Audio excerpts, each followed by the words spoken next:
Assalamualaikum warahmatullahi wabarakatuh. Perkenalkan, nama saya Intan Sekarayu. Ini 2101010088. Mata kuliah Manajemen Pemasaran kelas 3A6 Manajemen. Dosen pengampu Ronald Aprianto, SE MSI.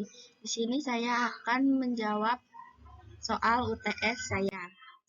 Nomor 1, jika pemasar ingin barang produksinya dapat diterima, pemasar harus memahami betul mengenai budaya lokal di tempat tersebut, sehingga produk yang akan dipasarkan dapat beradaptasi atau diterima oleh nilai budaya yang ada di tempat tersebut. Karena bisa jadi nilai asli produk yang berusaha masuk berbeda dengan nilai budaya yang ada di tempat tersebut. Sebagai contoh, bakmi yang mencoba masuk ke pasar Indonesia. Sebagai pemasar, harus paham bahwa mayoritas penduduk Indonesia adalah beragama Muslim dan tidak memakan babi, dan hanya di beberapa daerah saja, sehingga racikan yang ada di dalam bakmi tersebut tidak mengandung babi dan diganti dengan racikan yang halal seperti menggunakan daging sapi, ayam, dan daging halal lainnya. Dan di setiap restorannya harus memiliki cap halal MUI dan ber-BPOM. Nomor 2, analisis STP pada produk Milemonilo dengan public figure NCT Dream. Segmentasi. 1. Segmentasi demografis untuk semua kalangan baik muda hingga tua. Yang kedua, segmentasi geografis tersebar di seluruh wilayah Indonesia dan hanya ada di negara Indonesia. 3. Segmentasi psikologis ditunjukkan oleh semua kalangan, terutama bagi penggemar NCT Dream karena di dalam kemasannya terdapat photocard limited edition. Targeting. Target pasar dari Milemonilo ditunjukkan untuk semua kalangan, terutama bagi yang ingin hidup sehat dan juga penggemar NCT Dream. Selain produk yang ditawarkan adalah sejenis mie sehat yang penyedapnya dikurangi, sehingga cocok untuk kalangan yang ingin hidup sehat.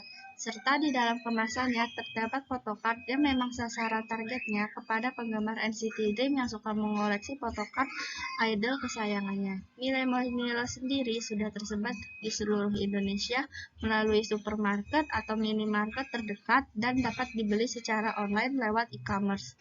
Positioning produk Milemonilo ini memiliki ciri khas yang berbeda dari produk mie instan lainnya, yaitu menggunakan penyedap sehat, di mana di Indonesia sangat jarang ditemukan produk mie instan sehat yang di dalam kemasannya terdapat photocard limited edition. Nomor 3, perumusan pasar sasaran dalam segmentasi pasar dapat dilakukan atas dasar kriteria wilayah pasar sasaran atau kriteria geografis seperti ukuran kota, kepadatan wilayah, dan sebagainya. Kriteria kependudukan atau kriteria demografis, usia, jenis kelamin, pendidikan, penghasilan, dan sebagainya, kriteria kejiwaan atau kriteria psikografis. Dalam hidup kepribadian, kriteria perilaku menggunakan produk atau behavioral dan berbagai kriteria lainnya. Kriteria manfaat yang dicari konsumen dalam memilih mengkonsumsi produk, benefit segmentation.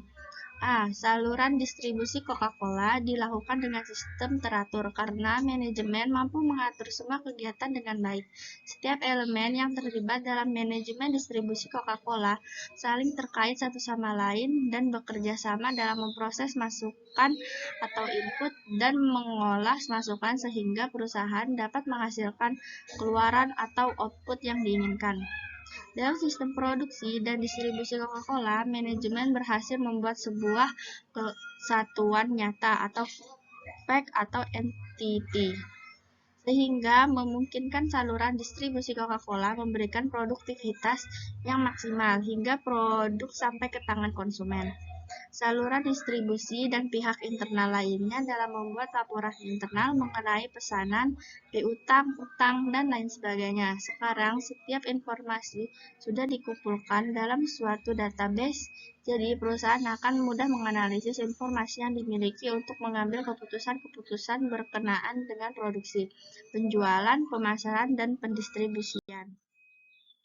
Yang D, promosi yang digunakan Coca-Cola itu yang pertama ada selling, mass selling, publisitas, sales promotion.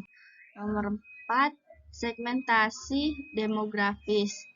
Untuk siapa saja yang membutuhkan, segmentasi geografis sudah tersebar di wilayah Lubuk Linggau.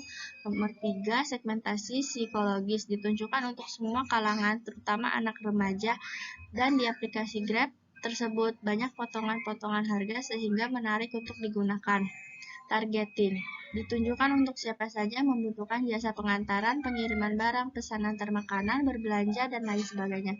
Positioning ditentukan dengan tujuan untuk membentuk citra merek tertentu di benak konsumen. Penggunaan produk yaitu Grab membantu konsumen untuk sampai ke lokasi tujuan dengan cepat, nyaman.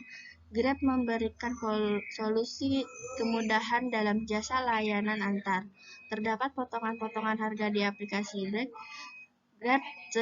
Ketiga indikator ini, Grab dapat memposisikan mereknya di benak konsumen dari sisi penggunaan, yaitu sebagai alat transportasi dan jasa layanan yang memberikan kemudahan, kenyamanan, aman, cepat, dan mendapatkan potongan harga.